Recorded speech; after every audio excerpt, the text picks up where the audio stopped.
Nay, mataas pa yung lagnat mo. Nay, at hilamusan kita para bumaba yung lagnat mo.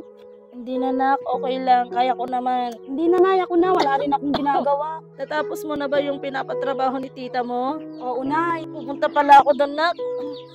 At yung mga nilalaba ko, itutuloy ko. Nay, magpahinga ka na lang. Ako nang bahala doon. Ako nang maglalaba.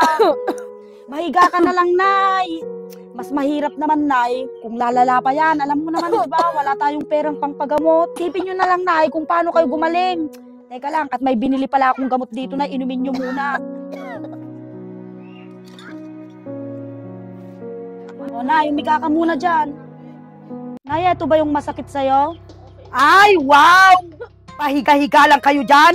Bakit di kayo magtrabaho? Ang sarap naman ng buhay nyo. Dinaig nyo na kami. Tita, nilalagnat po kasi si nanay. Pwede po bang ako na lang gagawa muna sa trabaho niya? Pasensya ka na, ate. Nilalagnat kasi ako. Masama yung pakiramdam ko. Ay, nako. Hindi pwede. Kasi maraming trabaho ang naghihintay sa'yo. Tumayo ka dyan.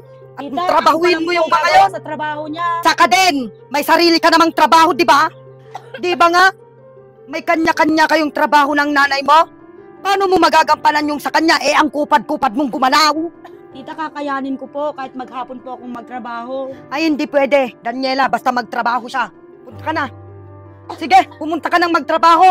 Ubo-ubo, kahartian mo lang yan. Hoy, ikaw naman, Daniela.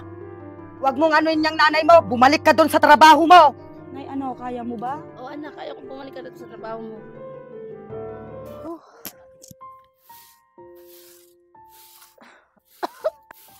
Ay, ang sinaig ko pala. Wala nga.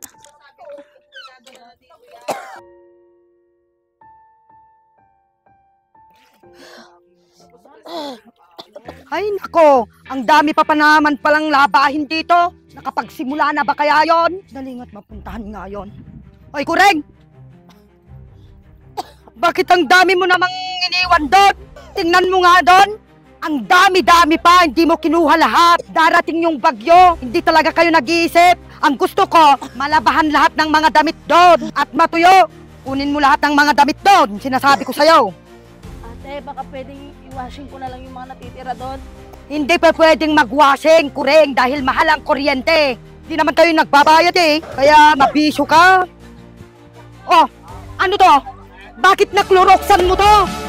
Sinabi ko sa'yo, ayusin mo yung trabaho mo.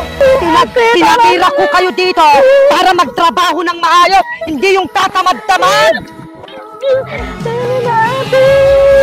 Nakakainis kayo. Sinabi ko sa'yo na huwag kayong magbibigay ng sakit ng ulo sa akin. Alam mo ba to? Kamahal-mahal na damit. Pinuroksan mo. Kaya umalis na kayo dito. Napapa-high blood niyo ako.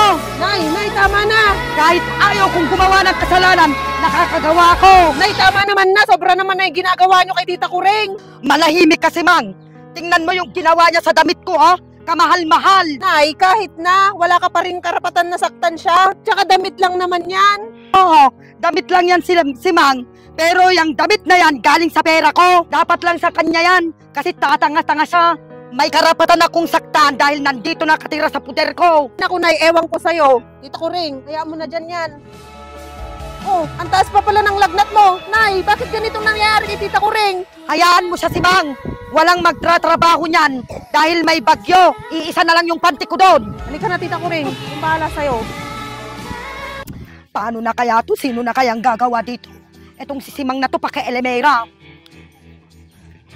Nay, kayo naman, bakit naman hindi kayo nakukonsensya kay Tita Kureng? Kung hindi nyo siya kayang irespeto bilang kapatid, sana irespeto nyo siya bilang tao. Saka hindi nyo naman na yata kilala yung sarili nyo. Ay, wag mo nga akong pinapangaralan si Mang. Alam ko yung ginagawa ko. Sige, Nay, pag pinagpatuloy nyo pa yung ganyan na ugali nyo, isipin nyo, Nay.